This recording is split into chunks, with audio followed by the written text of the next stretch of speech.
Hi guys, welcome back to Horror Session.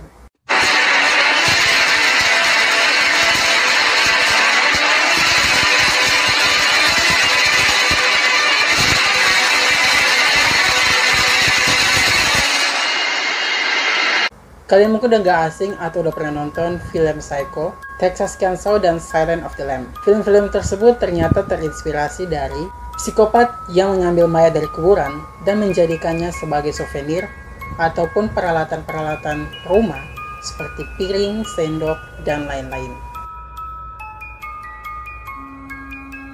Nah, jadi kasus ini tuh bukan kasus yang fantastis seperti kasus-kasus serial killer lainnya yang korban pembunuhannya tuh banyak banget, tapi yang epik dari kasus ini adalah metode dan ketertarikan dari si pelaku terhadap korban-korbannya.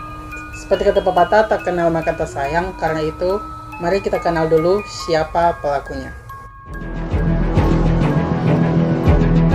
Nama psikopat ini adalah Edward Theodore Gein, atau yang lebih dikenal dengan nama Ed Gein. Dia lahir di Crosse, Wisconsin, Amerika Serikat, 27 Agustus 1906. Ia lahir dari pasangan suami istri George Gein dan Augusta Gein dan mempunyai seorang kakak yang bernama Henry George Gein. Sosok seperti Ed Gein ini tentunya berawal dari perjalanan hidup masa kecilnya yang suram. Sebenarnya ini seharusnya menjadi perhatian kita bahwa apapun yang dilakukan oleh orang tua terhadap anaknya itu yang akan membentuknya menjadi apa di masa depan. Jadi buat orang tua nih, sayang-sayanglah anak-anaknya dan didik sewajar dan sepatutnya. Oke, kita lanjut.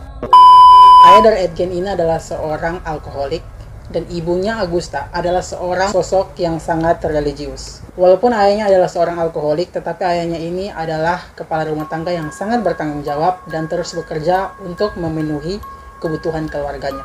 Tapi ibunya ini sangat membenci ayahnya karena ayahnya adalah seorang pecandu alkohol dan sangat bertentangan dengan agama.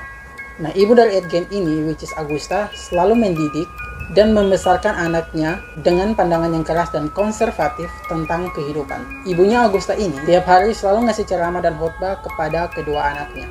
Dia selalu mengkhotbah anak-anaknya tentang dosa dan keinginan nafsu duniawi, mulai dari moralitas dunia, bahaya mabuk, dan keyakinan bahwa semua wanita kecuali dirinya adalah perantara iblis. Setiap sore dia selalu membacakan anak-anaknya ini Alkitab yang diambil dari Perjanjian Lama, dan ia selalu memilih ayat-ayat yang membahas tentang kematian dan pembalasan ilahi. Ngajar anak tentang agama itu emang benar, tapi ya kalau ngajarnya kayak gini jatuhnya sesat juga kan.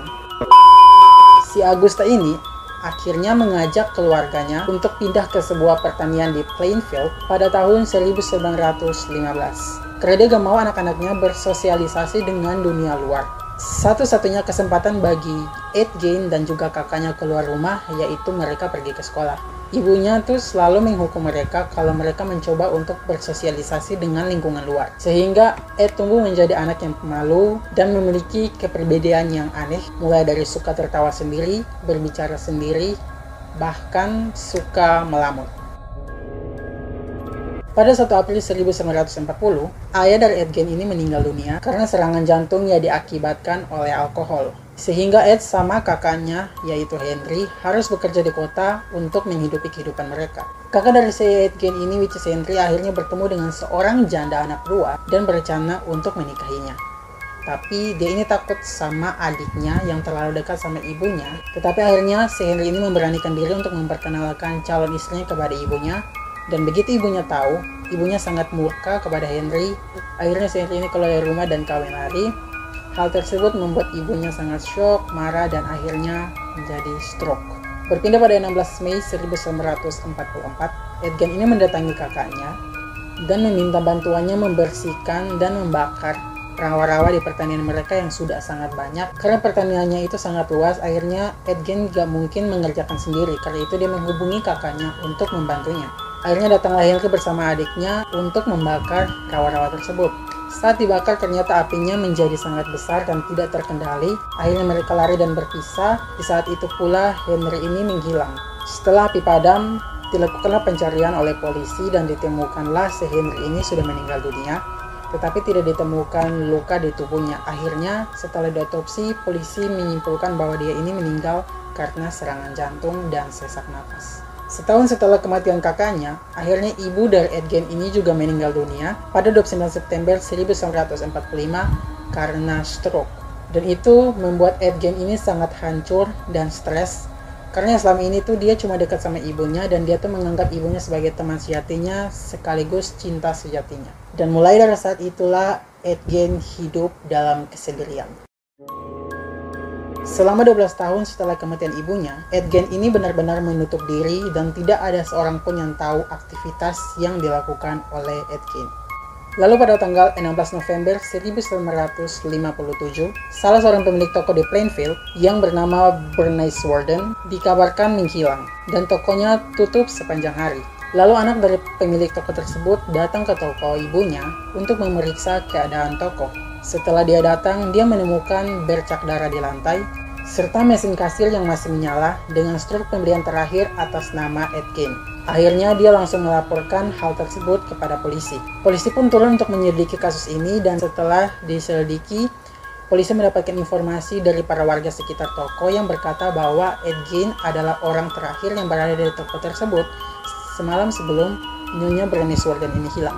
Polisi pun pergi dan mengumpulkan lebih banyak bukti lagi, dan setelah bukti itu terkumpul, polisi menangkap Ed Gein di sebuah toko grosir Plainfield, dan polisi langsung pergi ke pertanian tempat Ed Gein tinggal dan langsung menggeledah rumahnya. Setelah polisi menggeledah rumah dari Ed Gein ini, polisi menemukan tubuh dari Nyonya Warden ini sudah terpenggal kepalanya dan digantung terbalik di dalam sebuah gudang, dan kepalanya berada di sebuah karung goni beserta tangannya yang sudah dimutilasi. Tidak hanya tubuh Bernice Warden yang ditemukan di sana, tetapi juga ditemukan barang-barang mengerikan lainnya yang terbuat dari tubuh manusia. Ditemukan juga beberapa potongan tubuh manusia yang disimpan Ed Gein di dalam sebuah toples, keranjang sampah yang terbuat dari kulit manusia, kursi berkulit manusia, tengkorak di tiang ranjangnya, kemudian ada juga mangkuk dari tengkorak manusia, ikat pinggang yang terbuat dari puting payudara wanita, kap lampu yang dibuat dari wajah manusia, serta ada legging dari kulit manusia. Kebayang nggak kalian pakai legging dari kulit manusia? Wow. Tidak hanya itu, masih ada banyak barang lagi yang ada di rumah Ed Gein itu yang tidak disebutkan karena kondisinya yang benar-benar sangat tragis. Ketika diinterogasi, Ed Gein mengatakan kepada polisi bahwa sejak tahun 1947 hingga 1952, dia sudah menggali sebanyak 40 kuburan dan mengambil mayatnya, lalu memanfaatkan kulit dan tulangnya untuk dibuat souvenir dan peralatan rumah. Setelah diperiksa kejiwaan dari si Ed Gein ini, polisi mengeluarkan hasil bahwa Ed Gein ini mengalami gangguan jiwa. Menurut catatan hukum, Ed Gein ini tidak layak untuk diadili. Akhirnya dia dibawa dan dikurung di fasilitas kesehatan mental pada tahun 1958. Lalu 10 tahun kemudian, tepatnya tahun 1968, Ed Gein ini dianggap sudah siap dan sudah bisa untuk diadili secara hukum. Dia dinyatakan bersalah atas pembunuhan Nyonya Bernice Warden, tapi dia dinyatakan gila secara hukum dan dikirim ke rumah sakit pusat negara. Pada tahun 1970-an, Ed Gein dipindahkan ke Mendota Mental Health Institute dan meninggal dunia di sana karena komplikasi kanker pada 26 Juli 1984 di usia 77 tahun. Dia dimakamkan di samping keluarganya, yaitu ayahnya, ibunya, dan kakaknya, di pemakaman keluarga Plainfield. Saking terkenalnya Ed Gein ini, para pencuri souvenir berlomba-lomba untuk mencuri batu nisan dari kuburannya Ed Gein. Hingga akhir tahun 2000, kuburan Ed Gein ini sudah bersih dari batu nisan. Jadi kuburan Ed Gein ini sudah tidak bertanda lagi atau sudah tidak ada tanda bahwa itu adalah kuburannya Ed Gein. Karena semua batu nisannya itu sudah dicuri oleh pencuri souvenir. Karena waktu hidupnya dia mencuri mayat-mayat dari kuburan untuk dijadikan souvenir, akhirnya ketika dia mati, orang-orang mencuri souvenir atau batu nisan milik Ed Gein untuk dijadikan souvenir. Karena orang-orang menganggap bahwa ini tuh cerita yang sangat legendaris, cerita yang sangat mengerikan. Akhirnya untuk menghukum Ed Gein ini, biarin kuburan itu nggak ada tanda. Walaupun udah meninggal, ada satu kata yang memorable atau diingat orang dari si Ed Gein ini, yaitu when I see a pretty girl walking down the street, I think two things. One part, want to be a real nice and sweet, and the other part, wonders what her head look like on the stick. Atau yang kalau diterjemahkan dalam bahasa Indonesia, Ketika saya melihat gadis cantik berjalan di jalan, saya memikirkan dua hal. Hal yang pertama, menjadi bagus dan menjadi cantik. Hal lainnya adalah melihat bagaimana kepala mereka berada di sebuah tongkat. Oke, itu aja cerita dari si serial killer yang membuat souvenir dan peralatan rumah tangga yang berasal dari kulit manusia serta tulang manusia.